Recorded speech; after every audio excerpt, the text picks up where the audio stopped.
The 12th of December, the day after this video releases, is a good day, but also a very sad day because Generation Zero is releasing its final update.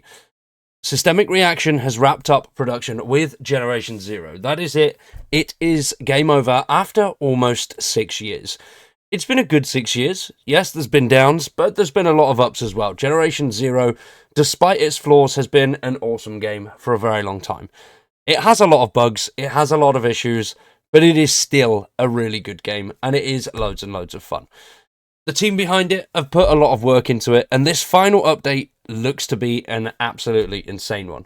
Now, tomorrow we will have gameplay, all of that good stuff ready to go. I don't know what time the update will actually launch. I'm assuming 9 AM, so by the time I get back from work, we'll probably have videos up by 9 PM. Very excited. It's going to be awesome, and there's loads and loads of cool stuff in there. So what we're going to do today is go over everything that you need to know about the final update, the Showdown update to Generation Zero.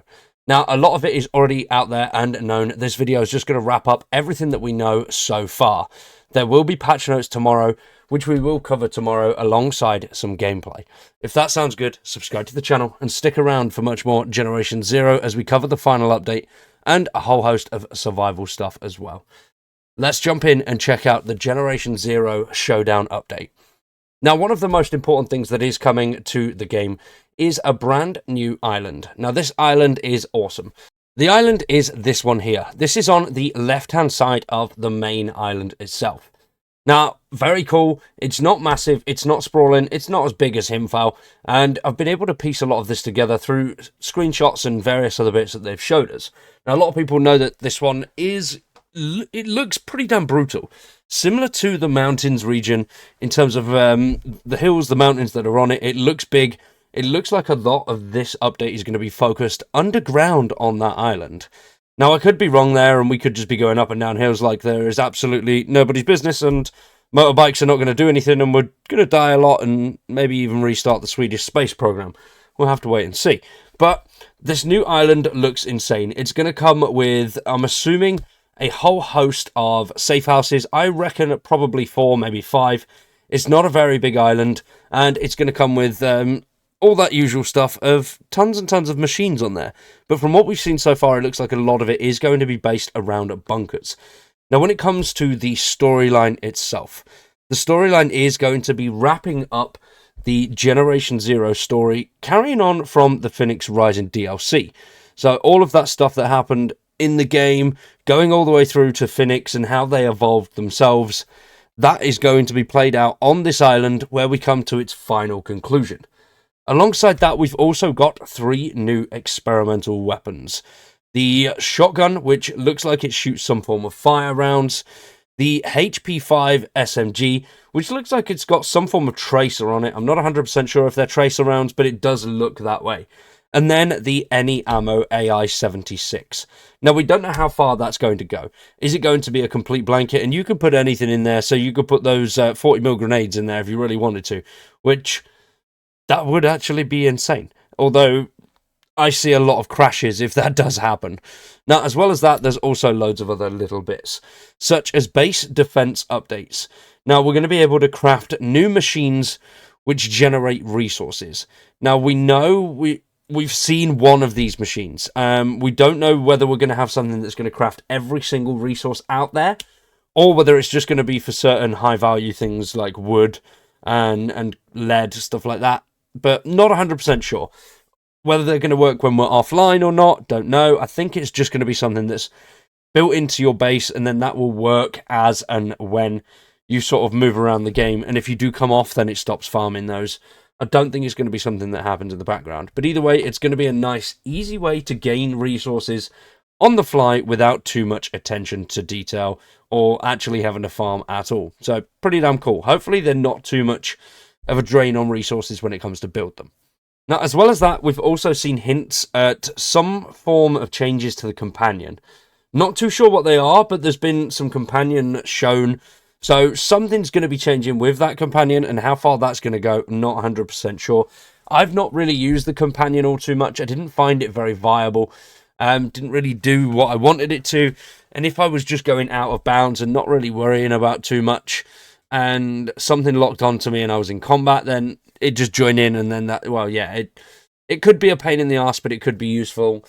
It just wasn't really my style. I like running around on my own in GZ, just solo, blowing shit up and just having some fun. So, yeah, for me, it wasn't the greatest, but I know there's a lot of people out there that do like it, so this is going to be a welcome addition to them. Now, when it comes to bug fixes and things like that, we don't know what's going to be introduced. The team have said that there's going to be a whole host of QOL fixes and just general fixes to keep the game up and running and everything being stable, fun, and enjoyable. Now, there is also going to be potentially a hotfix. The team have said that if this update does cause any issues, they're going to work as fast as they can to get a fix out there to make sure this is the final update and the game continues to be in a playable state. Now, some people may argue the meaning of playable there. Some people may think that there's, it's not playable in its current state. I myself haven't had too many issues recently, so I'm excited for this update, and I do think this will be the final one. I don't think we'll see any hotfixes or anything like that. It's been in the works for a very long time now, so I'm assuming there's been a hell of a lot of testing that's gone into this one to make sure everything does work out perfectly. So, although it is a sad day, there is a lot of stuff in this update. It's going to be probably the biggest one, and whether we're going to see any new machines or anything like that, I highly doubt it. People have been thinking that we'd see some form of new machine, but I don't think that's going to happen at this point. I think this will be the final update, and most of you already know, but there may be some that ask or comment it, but Generation 2 is not something that's in the works, unfortunately. They do have the Front Runners program, which is Avalanche's new program, which you can sign up to on their website, I believe, and become basically a tester for the company Avalanche themselves, which are the parent company of Systemic Reaction, and therefore own the company themselves. They've developed games like Mad Max, Just Cause, loads and loads of big titles, and they've got all the Hunter series as well behind them, which I think the Hunter series, I don't know if that is Systemic Reaction, or the company that it was before Systemic Reaction. But yeah, I know I think it's called the Hunter, something along those lines. But yeah, they're pretty cool games. Call of the Wild and Hunter Call of the Wild, that's the one. Stuff like that. I don't know if they are, I know they're affiliated with Systemic Reaction. I don't know if those are the guys directly behind it though. But a lot of the gun movement and the way things work and a lot of the design look very familiar to Hunter Call of the Wild. And they are pretty cool games if you're into hunting style stuff. Obviously, deer don't shoot back, whereas I like a bit of a challenge, and the tanks deliver that, which is quite nice.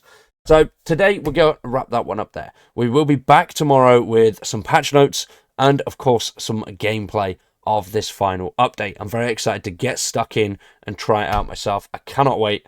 Let me know your thoughts in the comments down below. For now, I've been Wired. You've been awesome. Thank you for watching, and we'll see you tomorrow with some more Generation 0.